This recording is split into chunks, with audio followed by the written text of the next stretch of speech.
आइए आइए, आपको देख के मैं खुश थी कि आप वापस आ गए। सबसे पहले मैं उन सैनिकों, उन जवानों, उन अफसरों को नमन करना चाहती हूँ जो हमारे देश के रेगिस्तानों में, हमारे देश के घने जंगलों में, बर्फीले पहाड़ियों पे हमारी देश की रक्षा करते हैं, जो हर पल देश के लिए अपनी जान देने के लिए तैयार रहते हैं। 1948 से लेकर अब तक, जब से पाकिस्तानी रेडर्स ने कश्मीर पे हमला किया, तब से लेकर अब तक हमारे देश की अखंडता की रक्षा करने में उनका बड़ा योगदान है। हमारी आज़ादी अहिंसा के आंदोलन से हासिल हुई, लेकिन जैसे मैंने कहा, उसको कायम रखने के लिए हमारी सेना का बहुत बड़ा योगदान है। अध्यक्ष महोदय, कल मैं सदन में बैठी हुई सबके भाषण सुन रही थी। आदरणीय रक्षा मंत्री महोदय ने बोला, सत्ता पक्ष के कई मंत्रियों ने बोला। 1 घंटे का रक्षा मंत्री जी का लंबा भाषण था। सुनते सुनते एक बात मुझे बहुत खटक रही थी।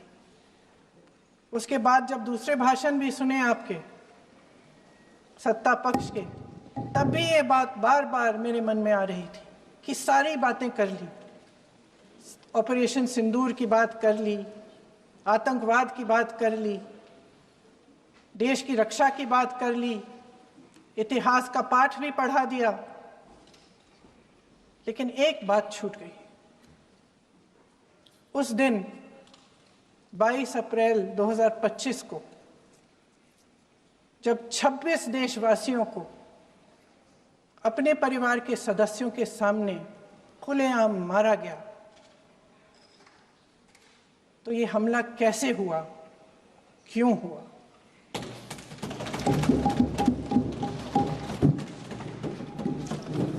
अध्यक्ष महोदय,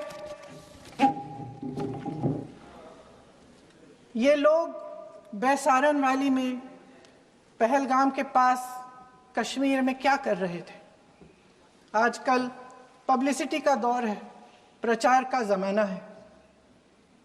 कुछ समय से हमारी सरकार ये प्रचार कर रही थी कि कश्मीर में आतंकवाद ख़त्म हो गया है, कि कश्मीर में शांति है, अमन चैन है। प्रधानमंत्री जी ने खूब भाषण दिए, देशवासियों को कहा कि चलिए कश्मीर चलिए, सैर करिए। कई बार मैंने ये भी देखा मीडिया पर, टीवी पर, कि कश्मीर जाइए, ज़मीन खरीदिए, अब वहाँ अमन चैन है, शांति का वातावरण है। इसी बीच शुभम द्विवेदी, एक कानपुर के नौजवान, और उनके पूरे परिवार ने तय किया कि वो कश्मीर जाएंगे। शुभम द्विवेदी की 6 महीने पहले शादी हुई थी। उसकी पत्नी ने कहा कि उनके बीच एक ऐसा रिश्ता था, प्रेम और दोस्ती का ऐसा रिश्ता था कि वो एक दूसरे को बच्चों की तरह हंसाते थे। सोशल मीडिया पर एक वीडियो भी जारी है जिसमें पूरा परिवार एक साथ बैठा हुआ ताश खेल रहा है और ऐसे हंस रहे हैं, ऐसे हंस रहे हैं कि उस वीडियो को देख के किसी का भी दिल टूट जाए कि इस परिवार को इस तरह से उजड़ने क्यों दिया हमने। 22 अप्रैल 2025 को बैसारन वैली में मौसम का मिजाज अच्छा था। जैसे हर रोज लगातार 1000 से 1500 लोग वहां पहुंचते थे, उसी तरह से उस दिन भी तमाम पर्यटक वहां पहुंचे। वहां का रास्ता आसान नहीं है अध्यक्ष महोदय जी, जंगल से जाना पड़ता है, पहाड़ों के बीच जाना पड़ता है, घोड़े से जाना पड़ता है। ये परिवार वहां पहुंचे, मौसम सुहाना था,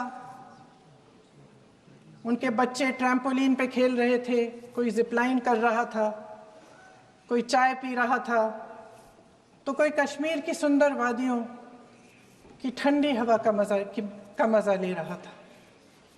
शुभम अपनी पत्नी के साथ एक स्टॉल पे खड़े थे। तभी अचानक 4 आतंकवादी जंगल में से निकलते हैं और शुभम को वहीं अपनी पत्नी के सामने मार डालते हैं। उसके बाद वे वहां से पूरे वैली में 1 घंटे के लिए लोगों को चुन चुन कर मारते हैं। किसी के पति को अपनी पत्नी के आंखों के सामने, किसी के पिता को अपने बेटे के सामने, चुन चुन कर 26 लोगों को मार डालते हैं। शुभम की पत्नी घबराकर वहां से भागने की कोशिश करती है, अपनी जान बचाने के लिए जंगल की तरफ दौड़ती है। वहां पता चलता है कि तमाम लोग जंगल की तरफ दौड़े हैं और अपनी जान बचाने की कोशिश कर रहे हैं। कोई अपने बेटे का हाथ पकड़ के पहाड़ों पर घसीटता हुआ जा रहा है, कोई कश्मीरी घोड़े वालों और गाइडों की मदद लेते हुए चले जा रहा है। कोई रास्ता नहीं है, कोई तरीका नहीं है, लेकिन किसी न किसी तरह से शुभम की पत्नी के शब्दों में किसी ऐसी शक्ति ने हमको बचा कर रखा कि हमें किसी न किसी तरह से हम अकेले नीचे पहुंचे। और मैं उनके लफ्ज पढ़ना चाहती हूं,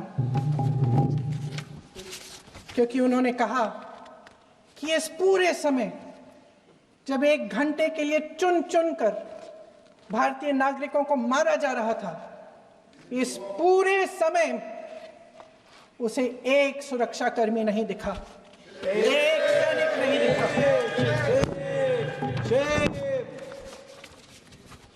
शुभम की पत्नी ने कहा, कोट, मैंने अपनी दुनिया को खत्म होते हुए देखा। अपनी आंखों के सामने एक सिक्योरिटी गार्ड नहीं था। मैं ये कह सकती हूं कि देश ने, सरकार ने हमें वहां पे अनाथ छोड़ दिया था। सिक्योरिटी क्यों नहीं थी वहां पे एक सैनिक क्यों नहीं दिखा? क्या सरकार को मालूम नहीं था कि यहां रोज 1000 से 1500 पर्यटक जाते हैं? क्या सरकार को मालूम नहीं था कि यहाँ के पहुंचने के लिए जंगल के रास्ते से जाना पड़ता है? अगर कुछ हो जाएगा तो लोग वहां से निकल नहीं पाएंगे। एक चिकित्सा का इंतजाम नहीं था, फर्स्ट एड का इंतजाम नहीं था, कोई इंतजाम नहीं था, ना सुरक्षा का ना फर्स्ट एड का। इन लोगों को भगवान भरोसे छोड़ दिया गया। ये लोग वहां पे इस सरकार के भरोसे गए और इस सरकार ने उन्हें भगवान भरोसे छोड़ दिया।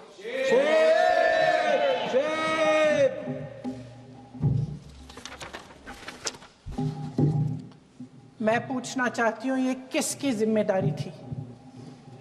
इस देश के नागरिकों की सुरक्षा की जिम्मेदारी किसकी है?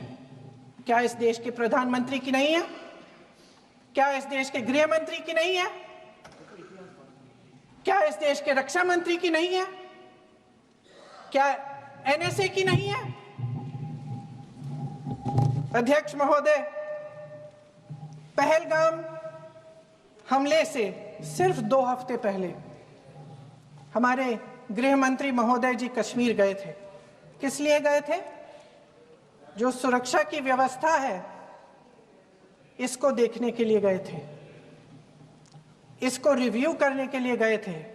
और उन्होंने वहां कहा कि आतंकवाद पर विजय प्राप्त हुई है। ये 2 हफ्ते पहले है। 3 महीने बाद JNK के गवर्नर साहब एक आम इंटरव्यू में ऐसे ही चलते चलते कह देते हैं कि हाँ, बैसारन वैली में बहुत लापरवाही हुई और इसके लिए मैं जिम्मेदारी लेता हूँ। ऐसे ही चलते चलते, और वो बात होती है, खत्म भी वहां होती है और वहीं खत्म हो जाती है। उनसे जिम्मेदारी ली भी नहीं जाती, कोई सवाल नहीं उठाता, कोई जवाब नहीं देता। अध्यक्ष महोदय, उस हमले की जिम्मेदारी एक आतंकवादी गुट जिसका नाम TRF है थोड़े दिनों बाद लेती है। कौन है ये TRF? 2019 में ये गुट बना, 2020 में इसने कश्मीर में आतंकवाद का काम शुरू कर दिया।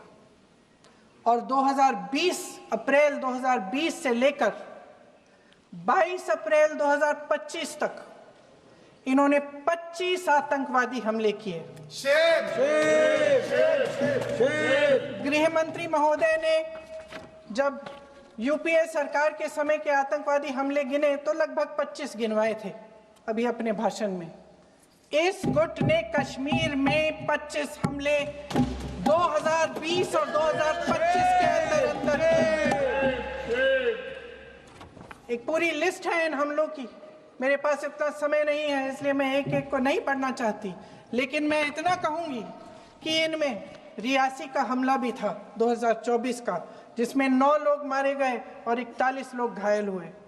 कुल मिलाकर 2020 से लेकर 22 अप्रैल 2025 तक टीआरएफ ने 41 सेना और सुरक्षा कर्मियों की हत्या की, 27 सिविलियन की हत्या की और 54 लोगों को घायल किया था। भारत सरकार ने टीआरएफ को आतंकवादी संगठन का दर्जा कब दिया? 2020 में दिया, 2021 में दिया, 2022 में दिया, 2023 में दिया। 3 साल बाद, 3 सालों के लिए ये आतंकवादी गतिविधियां कर रहे हैं और आप इनको आतंकवादी संगठन तब कहते हैं 2023 में। इसकी क्या वजह थी? ये सब सरकार के संज्ञान में था। और आप मुझे बताना चाहते हैं, सत्ता पक्ष के नेता बताना चाहते हैं कि ये सब आपके संज्ञान में था, लेकिन कोई भी एक ऐसी एजेंसी नहीं है हमारी सरकार की जिसको पता चला कि ऐसा हमला, ऐसा भयानक हमला होने जा रहा है हमारे देश में, कि पाकिस्तान में बैठे हुए इस हमले की योजना बन रही है कि हम भारत जाके हैवानियत करेंगे, 26 लोगों को मार डालेंगे और हमें पता ही नहीं है। क्या ये हमारी एजेंसियों की विफलता है कि नहीं है? ये बहुत बड़ी विफलता है, एक बहुत बड़ी विफलता है। जानते थे कि ये गुट है, जानते थे कि 5 सालों से ये आतंकवादी हमले कर रहा है, अध्यापकों को मारा, आर्मी के बड़े बड़े अफसरों को मारा, आम जनता को मार डाला, पुलिस वालों को मार डाला, और आप इन पे निगरानी नहीं रख रहे थे। और ये जो एजेंसियां हैं, इनकी जिम्मेदारी कौन लेगा? क्या आईबी चीफ ने अपना इस्तीफा दिया? क्या किसी ने इस्तीफा दिया? गृह मंत्री जी के कार्य क्षेत्र में आता है इंटेलिजेंस ब्यूरो। क्या गृह मंत्री जी ने इस्तीफा दिया?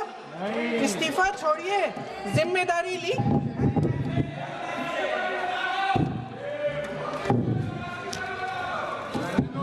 साहब देखिए, इतिहास की बात आप करिए, मैं वर्तमान की बात करना चाहती हूँ। आपको तो एक बहाना चाहिए, आपको तो एक बहाना चाहिए। पूरे परिवार का नाम गिनवा देते हैं। अरे अपनी जिम्मेदारी खुद लीजिए। 11 सालों के लिए तो सत्ता में आप हैं।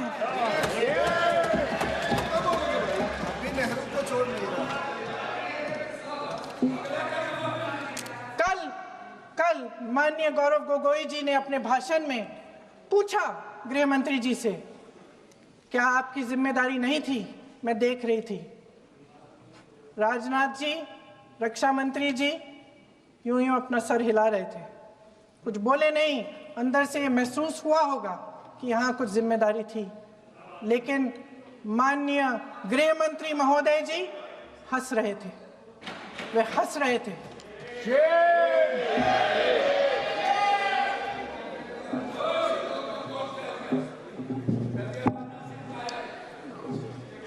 अध्यक्ष महोदय, कल सत्ता पक्ष और आज भी सत्ता पक्ष के नेताओं ने 2008 के मुंबई के हमलों का जिक्र किया, बार बार कहा कि मनमोहन सिंह जी की सरकार ने कुछ नहीं किया।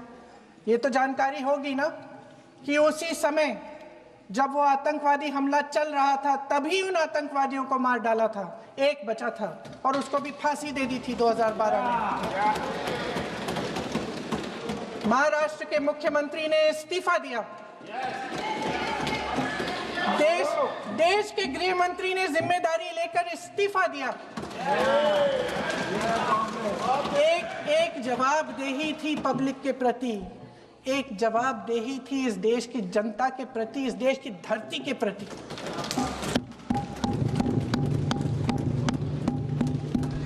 राजनाथ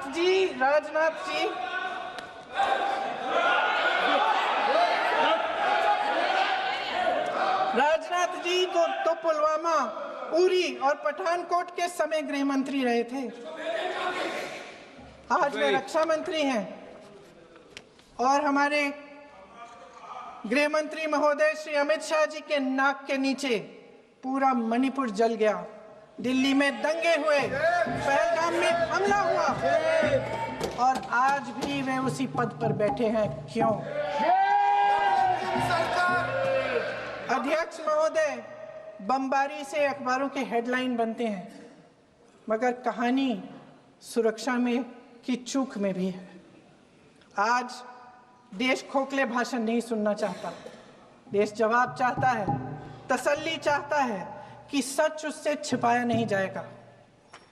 देश जानना चाहता है कि उस दिन अप्रैल 22, 2025 को क्या हुआ और क्यों हुआ। आप तो खुद अपनी पीठ थपथपाने में लगे रहते हैं। सेना, देश, संसद से सच छुपाते हैं।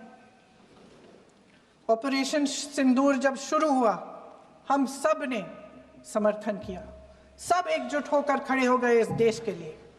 दोबारा होगा, दोबारा खड़े हो जाएंगे। अगर हमारे देश पे हमला होता है तो यहाँ इस सदन में किसी भी पार्टी का हो, कोई भी हो, सब आपका समर्थन करेंगे। और हमें अपनी सेना पर गर्व है कि उन्होंने इस बार भी दृढ़ता से लड़ाई लड़ी, धैर्य से लड़ाई लड़ी, वीरता से लड़ाई लड़ी। लेकिन इस ऑपरेशन का सिंदूर का क्रेडिट, उसका श्रेय तो हमारे प्रधानमंत्री जी चाहते हैं। सही भी है, ठीक है, सही है, श्रेय ले। ओलंपिक्स में हमारा मेडल आता है, उसका भी श्रेय लेते हैं, लेकिन सिर्फ श्रेय लेने से नहीं होता नेतृत्व, जिम्मेदारी भी लेनी पड़ती है।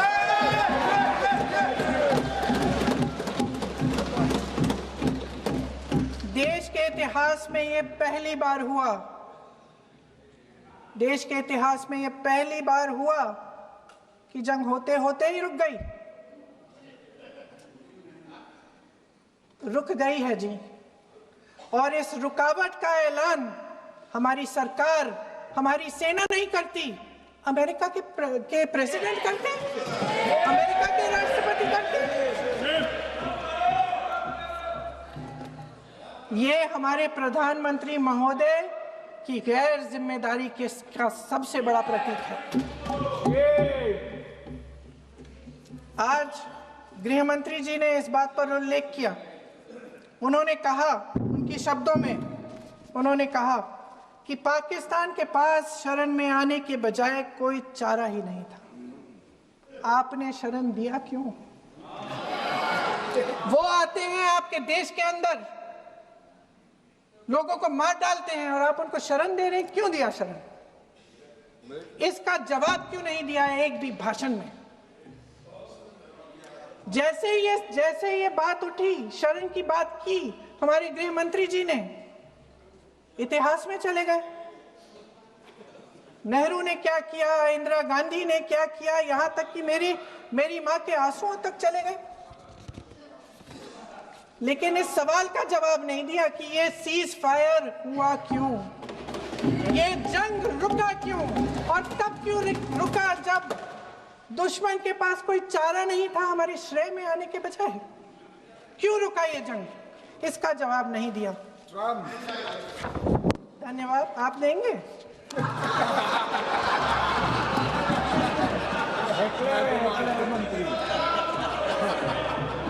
देना भाई, देना। आपको टाइम मिलेगा तो, टाइम नहीं मिलेगा आपको शायद। वैसे महोदय, मेरी माँ की आंसू की बात किए, मैं इसका जवाब देना चाहती हूँ। मेरी माँ के आंसू तब गिरे जब उनके पति को आतंकवादियों ने शहीद किया, जब वे मात्र 44 साल की थी। और आज अगर मैं इस सदन में खड़ी हूं और उन 26 लोगों की बात कर रही हूं, मैं इसलिए कर रही हूं क्योंकि मैं उनका दर्द जानती हूं, महसूस करती हूं।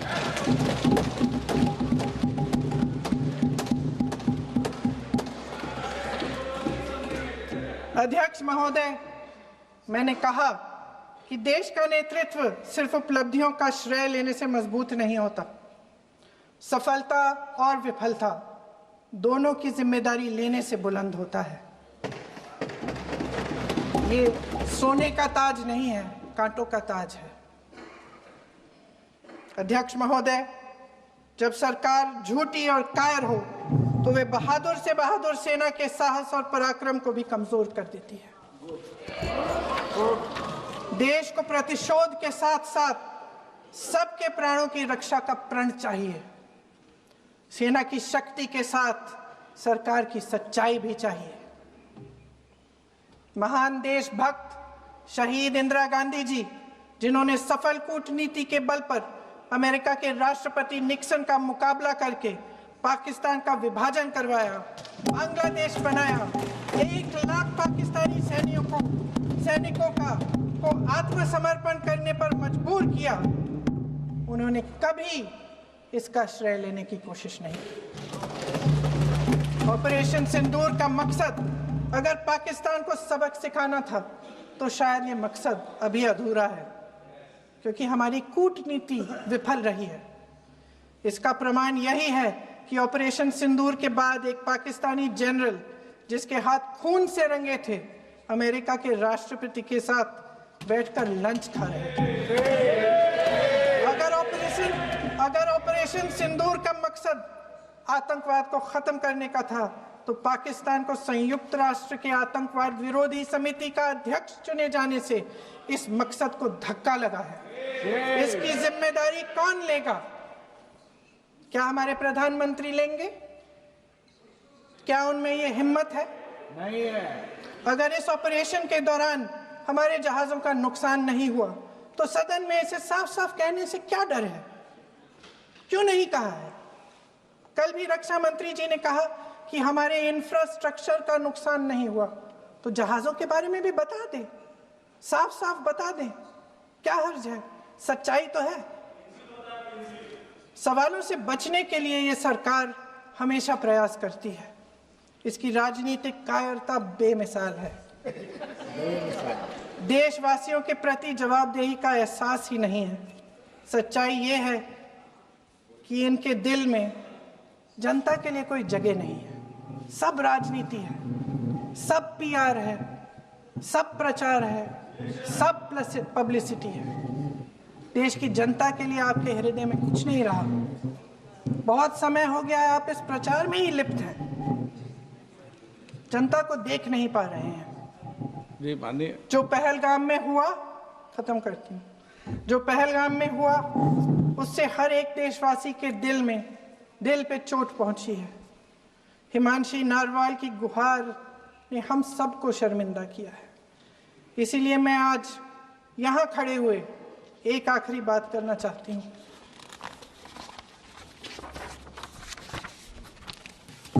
इस सदन में लगभग सभी के पास सुरक्षा है, सुरक्षा की व्यवस्था है। हम जहां भी जाते हैं हमारे साथ सुरक्षा कर्मी आते हैं।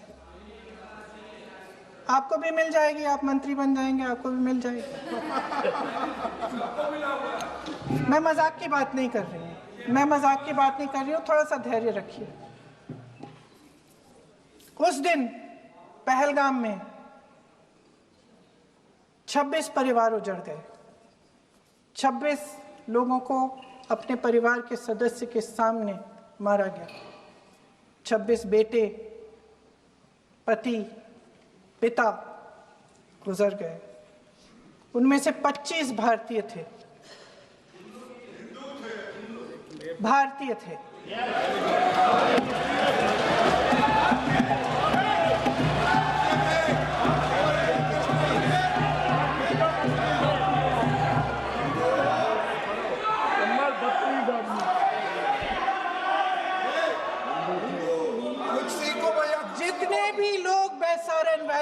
थे और जो 25 भारतीय मारे गए उनके लिए कोई सुरक्षा नहीं थी, कोई सुरक्षा नहीं थी। आप कितने भी ऑपरेशन कर डालें, आप इस सच्चाई के पीछे छुप नहीं सकते, इसे नकार नहीं सकते। आपने उनको सुरक्षित नहीं किया। कोई शर्म नहीं है, कोई शर्म नहीं है, कोई शर्म नहीं है और ना कभी होगी। सुन लीजिए, सुबह भी मैं शिव मंत्र बोल के आई हूं। इनको क्या पता शिव मंत्र क्या है? कुर्सी मंत्र इनका। खत्म कर लूं अपना भाषण? कुर्सी मंत्र। मैं एक बार उन 25 भारतीयों के चुप रही। मैं एक बार उन 25 भारतीयों के नाम इस सदन में पढ़ना चाहती हूं, ताकि यहां बैठे हर सदस्य को यह एहसास हो कि वे भी हमारी तरह इंसान थे, किसी राजनीतिक बिसात के मोहरे नहीं थे। वे भी इस देश के बेटे थे, वे भी इस देश के शहीद हैं। उनके परिजनों के प्रति हम सब की जवाबदेही बनती है। उन्हें सच्चाई जानने का हक है। समीर गुहा भारतीय, बिट्टन अधिकारी, मनीष रंजन, हेमंत सुहास जोशी, विनय नारवाल, सुशील नाथानियल, अतुल श्रीकांत मोने, सैयद आदिल हुसैन शाह, नीरज उद्वानी, एन रामचंद्रन, संजय लक्ष्मण लेले, मानिए प्लीज। दिनेश अग्रवाल, दिलीप दिल से, प्रकाश कुमार सतपति, JS चंद्रमौली।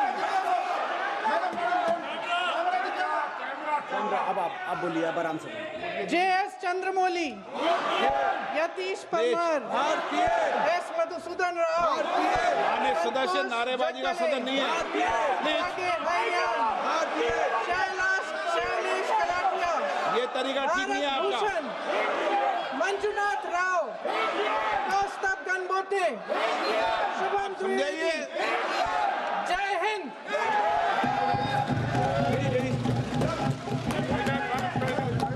डॉक्टर श्रीकांत शिंदे। धन्यवाद सभापति महोदय कि आपने मुझे इस महत्वपूर्ण विषय पर बोलने का अवसर दिया।